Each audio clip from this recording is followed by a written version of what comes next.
Right guys, you find me now here at the NEC in Birmingham, halls 3 and 3A. I am here today for Birmingham Hyrox.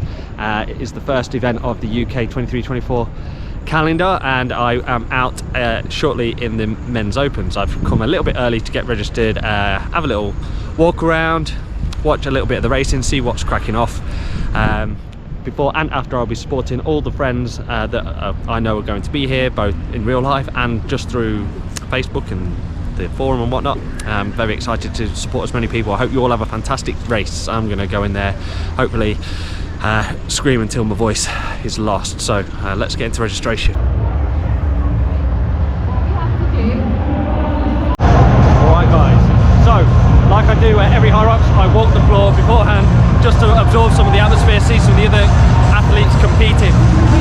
Today at Birmingham, all of the exercises are in sequential order, so we've got 1, 2, 3, 4, 5, etc. It makes for a simpler sort of figuring out of the rock zone. So I am at station 1 right now, and there is absolutely no one in it, but there will be any second. So I'm going to cut this footage and return as soon as they start streaming in. So the athletes have just started to come in, as you can see, making their way down to the very end of the exercise. So that means that there is always that little bit of extra running.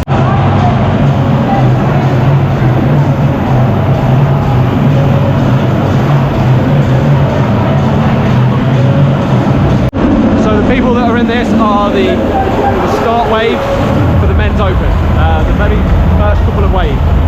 Now for this particular one, I'm going for long, broad strokes with a very slight pause at the top to take that very important breath. It's very easy to burn out on the ski, very easy.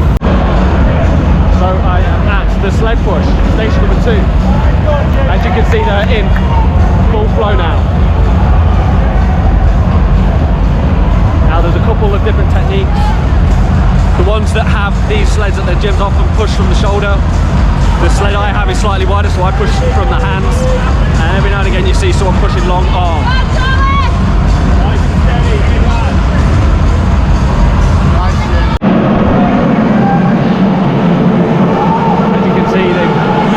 Try and do single 12.5 meter stints before taking a breath and going again. Very important just to take those few moments just to compose yourself. Try not to stop on the actual push itself. Easier said than done sometimes when you're gassed out. I'm not going to lie, the sleds look stiff today, absolutely rigid. Some of these big guys are taking their time on the actual exercises. Good to see Sportograph getting down low. Yay! At this point, maybe 2 or 3 runs in, they've got to dig deep, get it over the line, and still have enough in the tank to run it off. Yay! Starting back up again. You're gonna get on. Start.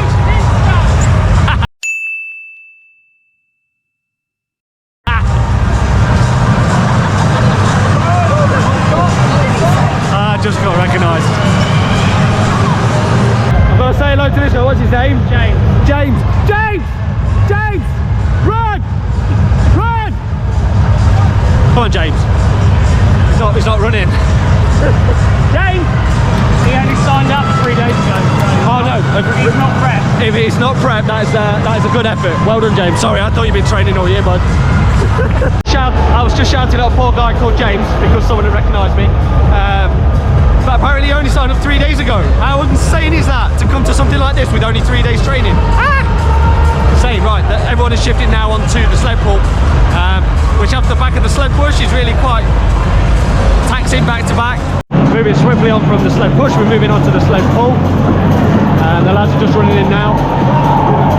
As you can see, there's always a few techniques for this. The strong boys will pull hand over hand, often changing that to a double-handed pull, but finally, almost always ends in a walk back.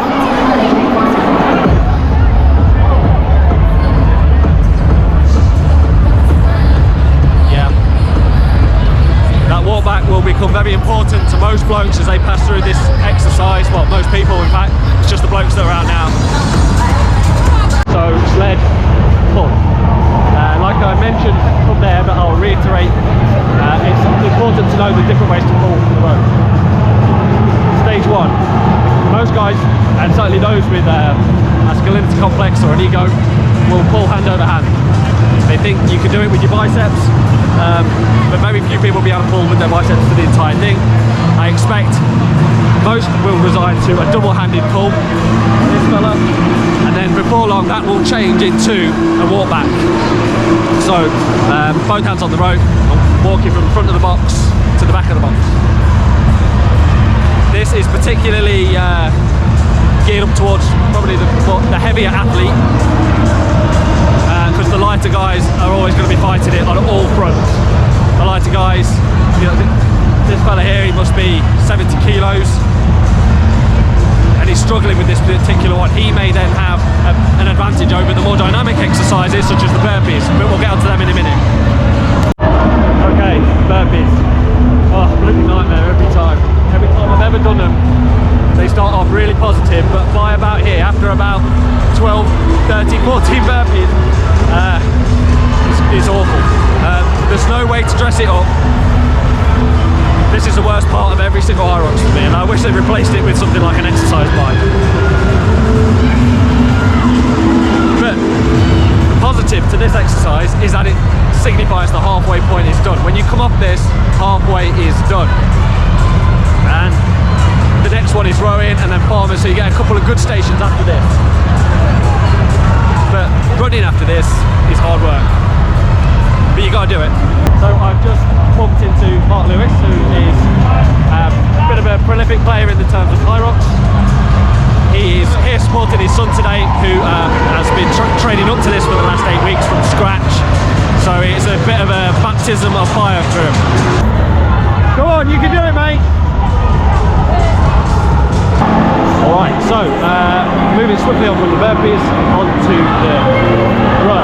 Now I can't see the row, there's not much of the row on show, there very rarely is. If you can see it, it's over there.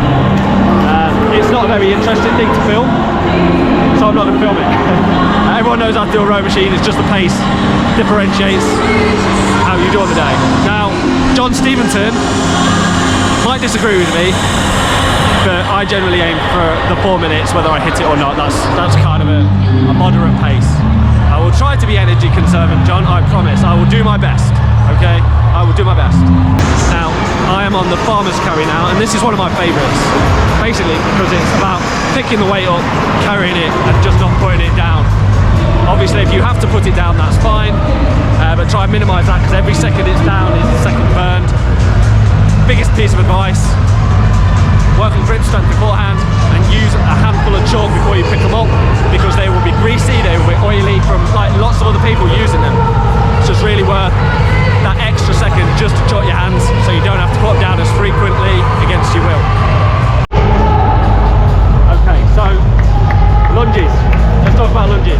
Second but last, station 7. Oh, they're tough. If you're really strong in the legs and the rest of the race hasn't already wrecked your legs, you could probably just do this striding. 1 step, 2 step, 1 step, 2 step. But this technique here is what a lot of people do to stabilise and preserve energy. It's bring your feet together at the top of every rep. Now, some people don't have much choice about it. Some people pause for a little bit too long at the top of every rep.